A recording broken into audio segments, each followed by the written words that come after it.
திமுகவை நான் வளர்ச்சி பாதைக்கு கொண்டு போவேன். இதை சொன்னது நாம கிடையாது, திமுகவினுடைய இப்போதைய தலைவராக இருக்கக்கூடிய முத்துவேல் கருணாநிதி ஸ்டாலின் அவர்கள் தான். மு.க. ஸ்டாலின் அவர்கள் இந்த வார்த்தையை சொல்லியிருக்காருன்னா அப்போ திமுக தோல்வியில் இருக்கிறது, இப்போதும் இருந்து கொண்டிருக்கிறது. சொல்லப்போனால் ஒரு பெரிய ரீஸ்ட்ரக்சர் திமுகவுக்கு தேவைப்பட்டுச்சு. அந்த ரீஸ்ட்ரக்சரில் 70 வயசு, 50 வயசு, 60 வயசுன்னு சொல்லி வயசுக்கு தகுந்த மாதிரியான பதவிகள் நிர்ணயம் செய்யப்பட்டன. ஏகப்பட்ட உள்ளடி சண்டைகள் அப்படிங்கிறது இருந்தாலும் வெளியில் இதுவரையிலும் பெருசாக பூதாகரமாக அவங்களுடைய ரீஸ்ட்ரக்சர் செய்த பிறகு இன்னுமே செய்திகளாக வெளிவந்த வண்ணம் இல்லை. அப்போ இதுவே திமுகவினுடைய பெரிய வெற்றி தான்.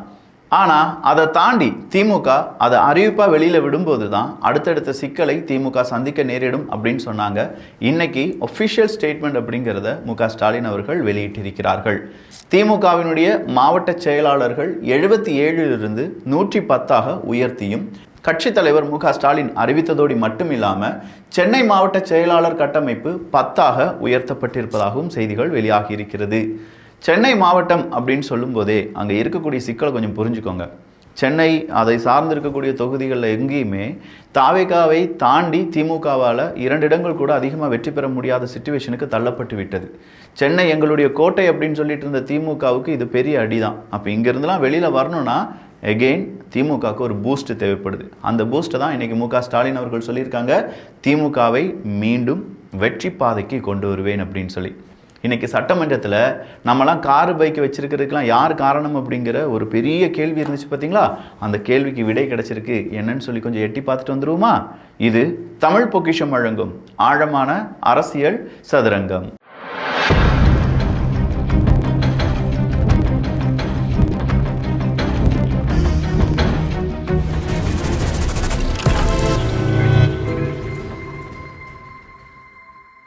கிட்ஸ் பெஸ்டி வரலாற்றிலேயே அப்படி ஒரு பிராண்டை நம்ம கிரியேட் பண்ணிட்டோம். அந்த கிட்ஸ் பெஸ்டி பிராண்டில் நிறைய டாய்ஸ், நிறைய எஜுகேஷனல் பசில்ஸ் இதெல்லாமே நம்ம குழந்தைகள் கொடுத்துட்ருக்கோம்ல.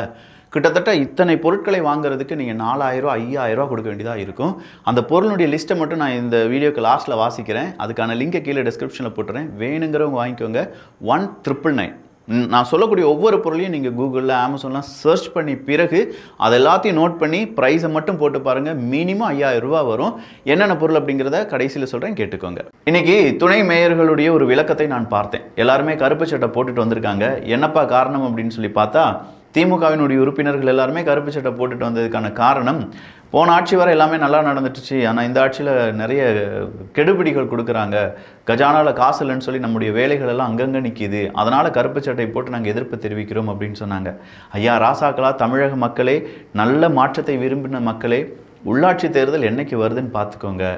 கட் அண்ட் ரைட்டாக நீங்கள் என்ன செய்கிறீங்கன்னா, உங்களுக்கு பிடிச்ச இல்லை இப்போ நமக்கு தேவையான நபர்களை தேர்ந்தெடுக்க வேண்டும். இடைத்தேர்தலும் சரி, உள்ளாட்சி தேர்தலும் சரி, மக்களுக்கான பணி இன்னும் கொஞ்சம் மீதி இருக்குது. அந்த மீதியை நாம் செஞ்சு முடித்தாதான் மாற்றத்தை முழுமையாக நம்மளால் அனுபவிக்க முடியும் என்பதும் குறிப்பிடத்தக்கது. ஏன்னா இப்போ இருந்தே கேம்பெயினை ஸ்டார்ட் பண்ணிட்டேனான்னு கேட்டால் இதெல்லாம் கேம்பெயின் கிடையாதுங்க. ஆனால் நடக்கக்கூடிய செய்திகளையும் அங்கே இருக்கக்கூடிய பிரச்சனைகளையும் பாருங்களேன். மு.க. ஸ்டாலின் அவர்களுடைய புகைப்படம் இருந்தால் தான் நான் அந்த சீட்டில் உட்காருவேன், அப்படி இல்லைன்னா உட்கார மாட்டேன்னு சொல்கிற மேயர்கள்லாம் நம்மக்கிட்ட இருக்காங்க. இல்லை மு.க. ஸ்டாலின் அவர்களுடைய புகைப்படம், அந்த பக்கம் கருணாநிதியினுடைய புகைப்படம், இப்படி புகைப்படங்களாக வச்சுட்டு தான் நாங்கள் கும்பிட்டுட்டு தான் உட்காருவோம் அப்படின்னு சொல்லி கும்புறேன் சாமின்னு சொல்கிறதுக்கும், இங்கே இருக்கக்கூடிய பிரச்சனைகள், மின்சாரமாக இருக்கட்டும், தண்ணீராக இருக்கட்டும், இதெல்லாம் உள்ளாட்சியில் இருக்கக்கூடிய நிர்வாகம்.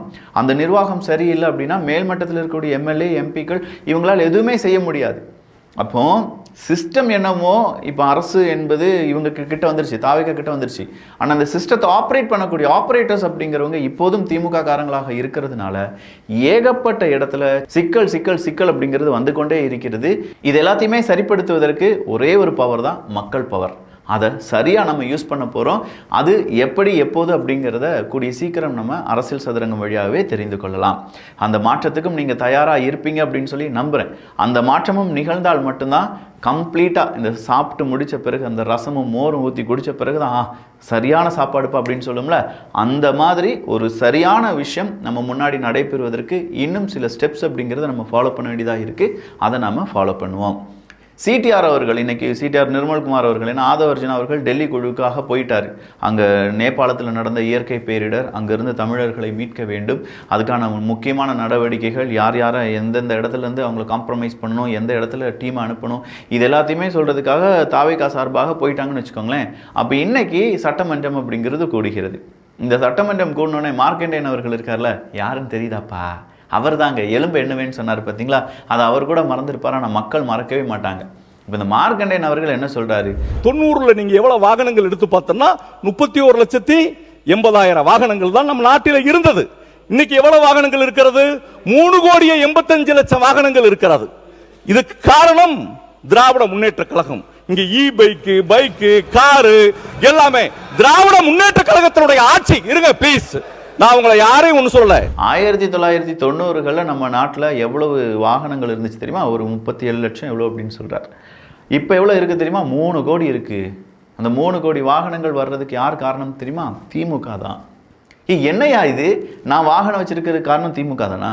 டேய், திமுக உனக்கு போட்ட பிச்சடா அப்படின்னு சொல்கிற அளவுக்கு இந்த மார்க்கண்டேயன் அவர்களுடைய பேச்சுக்கள் நம்மால் பார்க்க முடிகிறது. திமுக தான் காரணம். கருணாநிதி அவர்கள் தான் ஈவி வர்றதுக்கு காரணம், இங்கே இருக்கக்கூடிய வண்டி ஓடுறதுக்கு காரணம், வண்டியில் ஒரு டிக்கி இருக்கிறதுக்கு காரணம், அங்கே இருக்க ஒரு வண்டி 2 வண்டியாக 2 வண்டி 3 வண்டியாகவும் இருக்கிறதுக்கு காரணம் அப்படின்னு சொல்லி, வண்டிக்கு காரணமே திமுக தான் அப்படின்னு சொல்லி அதுக்கு ஒரு ஸ்டிக்கர் ஒட்டினாங்க பாருங்க.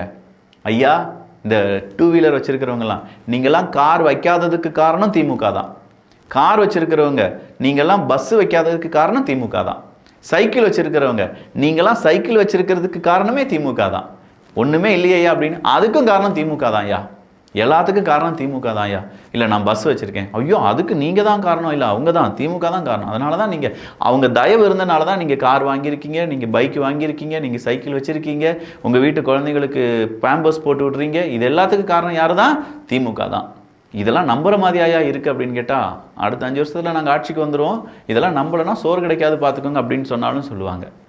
இது எப்படி இருக்குன்னா, எல்லாத்துக்கும் கிரெடிட் அப்படிங்கிறத நீங்கள் எடுத்துக்கலாம், தப்பே கிடையாது. ஆனால் பேசிக்கான நீட்ஸ் அப்படிங்கிறத கூட நாங்கள் உழைச்சி வாங்கின காசு, நாங்கள் பணம் சம்பாதிச்சு, நாங்கள் வரி கட்டி, அந்த வரியில் கொளுத்து தின்ன நிறைய அரசியல்வாதிகளுக்கு மத்தியில் கஷ்டப்பட்டு இன்றைக்கும் நாங்கள் வரி கட்டிகிட்டு இருக்கோம், வட்டி கட்டிகிட்டு இருக்கோம், இன்கம் டேக்ஸ் கட்டிகிட்டு இருக்கோம், எல்லாம் கட்டிகிட்டு இருக்கோம். இன்றைக்கி வந்துட்டு சொல்கிறீங்க இந்த கார் வாங்கினதுக்கு திமுக தான் காரணம். ஏன்டா இலவசமாகவே எங்களுக்கு வாங்கி கொடுத்தீங்க நீங்கள்? இப்போ சட்டமன்றத்தில் கார் கொடுக்க போகிறாங்க பார்த்தீங்களா, அதை வச்சே இன்றைக்கி பிரச்சனையை உருவாக்கிட்டு இருக்காங்கப்பா. அது பேசி முடிச்சாச்சு, வேணுங்கிறவங்க வாங்கிக்கோங்க, வேண்டாதவங்க விட்டுக்கோங்க, யார் யாருக்கு தேவையோ, தொகுதி மக்களுக்கு தேவையோ அவங்க செஞ்சுட்டு போட்டுமே அப்படின்னு சொன்னால் அது எப்படி முடியும்? ஆடம்பரம் தானே அப்படின்னு சொல்கிறாங்க. வச்சு கிழிச்சு போட்டாங்க இன்னைக்கு தாவேகாக்காரங்க. ஏண்டா ஆடம்பரம் நினைக்கிறீங்களே, 24 கோடி ரூபாய் செலவு பண்ணி கார் ரேஸ் நடத்துனீங்களாடா, அது என்ன கணக்கு அப்படின்னு சொல்லி கேட்டாங்க. மாண்பு சட்டமன்ற உறுப்பினர்கள் தங்கள் பணிகளை ஆற்றுவதற்கு அரசின் சார்பாக வாகனங்கள் வழங்குற போது யாருக்கு ஒரு தனி மரியாதை இருக்கு. நீங்க எத்தனை கோடியில் கார் ஓட்டினாலுமே அரசு கொடுக்கின்ற காரிலே போகிற போது அதற்கு தனி மரியாதை இருக்கும் ஒன்று. ஆனால் எங்களை பற்றி நீங்கள் சொல்லுகிற போது கார் ரேஸுக்கு 24 கோடி செலவு பண்ணீங்களா, அதெல்லாம் யாரப்பா காசு?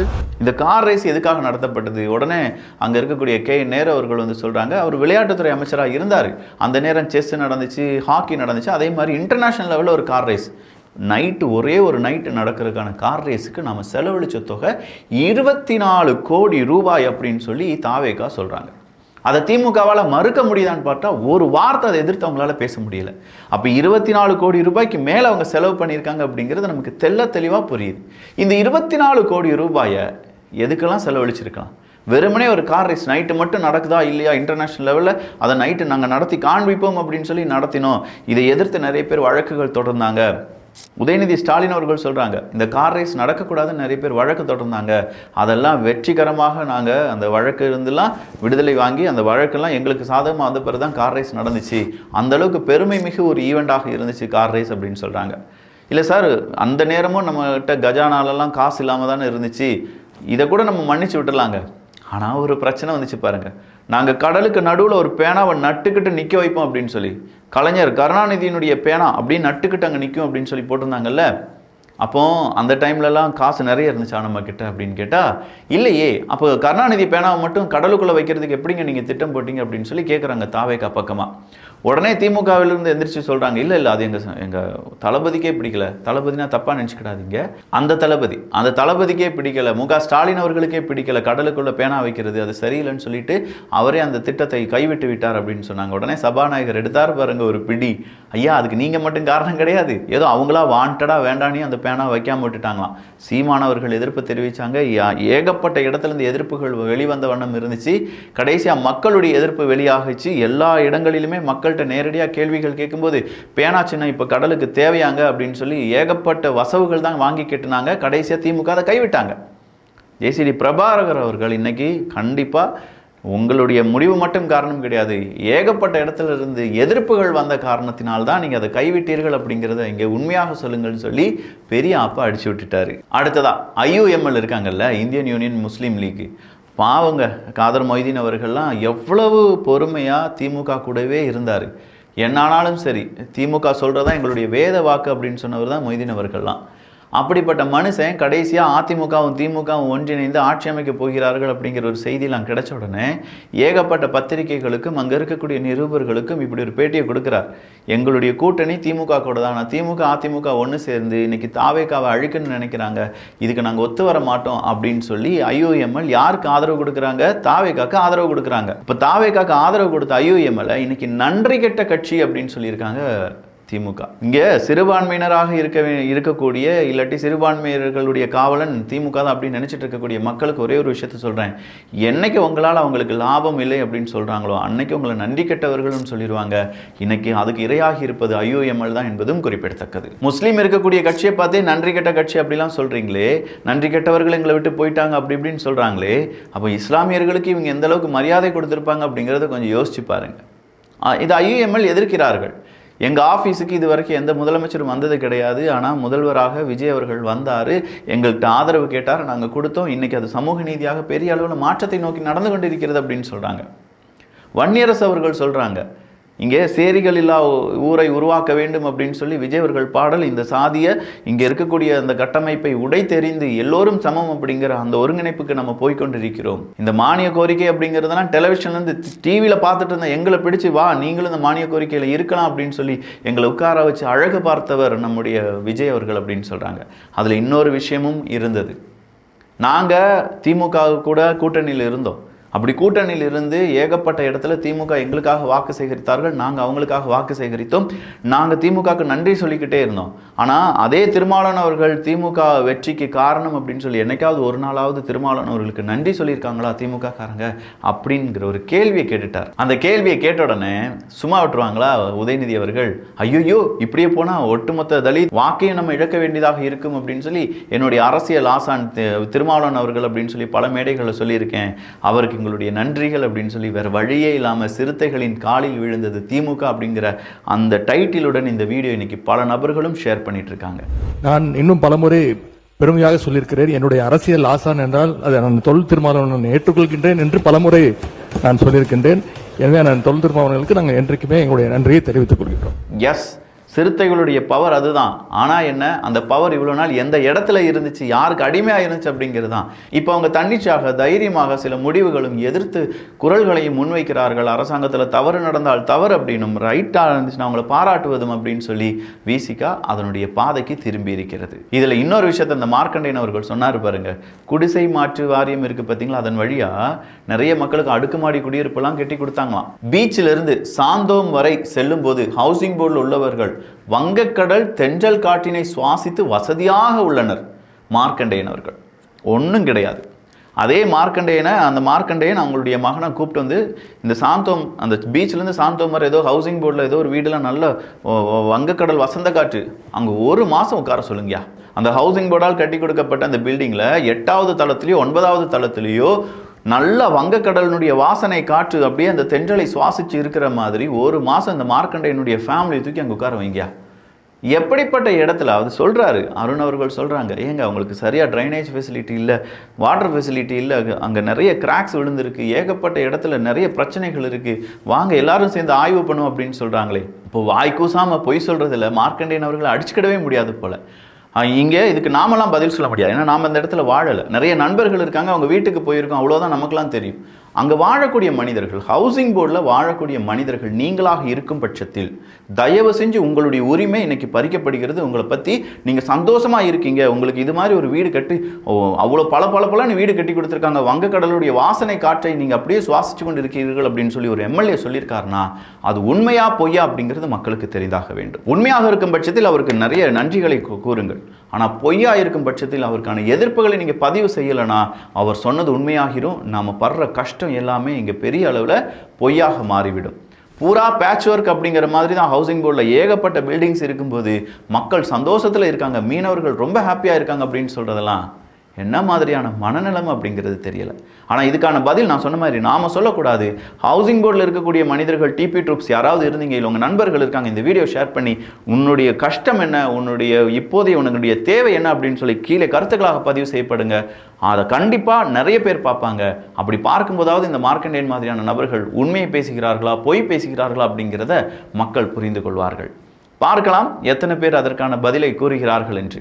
இல்லை நீங்கள் உங்கள் நண்பர்களுடைய வீட்டுக்கு போயிருப்பீங்கல்ல, இந்த ஹவுசிங் போர்டில் இருக்கக்கூடிய நண்பர்களுடைய வீட்டுக்கு, அதனுடைய சிச்சுவேஷன் என்ன அப்படிங்கிறது உங்களுடைய கருத்துக்களாகவும் பதிவு பண்ணலாம். ஸோ கிட்ஸ் பெஸ்டியில் மெகா ஆஃபர் ஒன்று கொடுக்க போகிறேன். வெறும் 100 பாக்ஸஸ் ரெடி பண்ணி வச்சுருக்கோம். இந்த 100 பாக்ஸஸ்க்குள்ளே என்ன இருக்குது அப்படின்னா, சாங் மேஜிக் புக், அதாவது 4 புத்தகங்கள், 10 ரீஃபில், ஒரு கிளாக்கு, நம்ம டைமிங் கிளாக்கை ஃபார்ம் ஷீட்டில் இருந்தால் இப்படி இருக்கும், நல்ல பெரிய ஒரு ஐட்டம். அந்த ஒரு கிளாக் அப்படிங்கிறதும் 3D விஷுவலைசேஷன் லேம்ப் அப்படிங்கிறது, நைட் லேம்பாக யூஎஸ்பி பவரில் ஒரு நைட் லேம்ப் யூஸ் பண்ணக்கூடிய, அதுக்கே 199 அதை போட்டிருப்பாங்க. பிஞ்சி பிக்மெண்ட் அப்படிங்கிறது 12 வாட்டர் கலர், அதுக்கான 2 ப்ரஷ், அதை வச்சு அடிக்கிறதுக்கான அந்த ஸ்டாண்ட், இது எல்லாமே கிடைக்கும். அது இல்லாமல் பென்சில் ஷேப் நம்ம பவுச் இருக்குது தெரியுமா, நம்ம குழந்தைகளுக்கு 2 பவுச், ஒன்றே 169 200 விற்கிறாங்க. இதில் 2 பவுச் உங்களுக்கு கிடைக்கும். டைகாஸ்ட் கார் 1:64 மெட்டல் கார், நல்ல பெரிய சைஸில் ஒன்று கிடைக்கும். கிளஸ்டர் டியோ பேக் அப்படிங்கிறது, அதாவது மேக்னெட்டை வச்சு விளையாடுறதுக்கான கிளஸ்டர் பேக் ஒன்று கிடைக்கும். அது இல்லாமல் 2 மேக்னெட்டை தூக்கி போட்டால் சிக்கு சிக்கு சிக்கின்னு சவுண்டு கேட்கும் பாருங்கள், அந்த மேக்னெட் 4 பீஸ் கிடைக்கும். இது இல்லாமல் யூ ஷேப் மேக்னெட், நம்ம சயின்ஸ்க்காக அவங்களுக்கு படிக்கிறதுக்காக 5 மேக்னெட் செட் கிடைச்சிரும். ஒரு பிக்கி பேங்க், ஒரு மெட்டல் பிக்கி பேங்க், உண்டியல் அப்படிங்கிறது வித் லாக். அது இல்லாமல் mini stationery kit, U magnet, foldable band, அஞ்சனம், இரேசபிள் பென், பேனாவே நம்ம இரேஸ் பண்ணிக்கலாம். அந்த இரேசபிள் பேனா 3 கிடைச்சிரும். பாப்பிட் கீ செயின் 3 கிடைச்சிரும். Car key chain, metal car, back pulling car, அது 2 கீ செயின் உங்களுக்கு தனியாக கிடைச்சிரும். ஸ்டீல் ஸ்ட்ரா 5 ஸ்டீல் ஸ்ட்ரா, அதை க்ளீன் பண்ணுறதுக்கான ப்ரஷ் அப்படிங்கிறது கிடைச்சிரும். ஃபீடிங் பாட்டில் இரேசர் 2 கிடைச்சிரும். ப்ளோ பைப் 1 கிடைச்சிரும். ஸ்பார்க் பைக்கை அப்படியே உருட்டிங்கன்னா அதுலேருந்து தீ வரும் பாருங்கள், அந்த ஸ்பார்க் பைக் அப்படிங்கிறது ஒன்று கிடைச்சிரும்.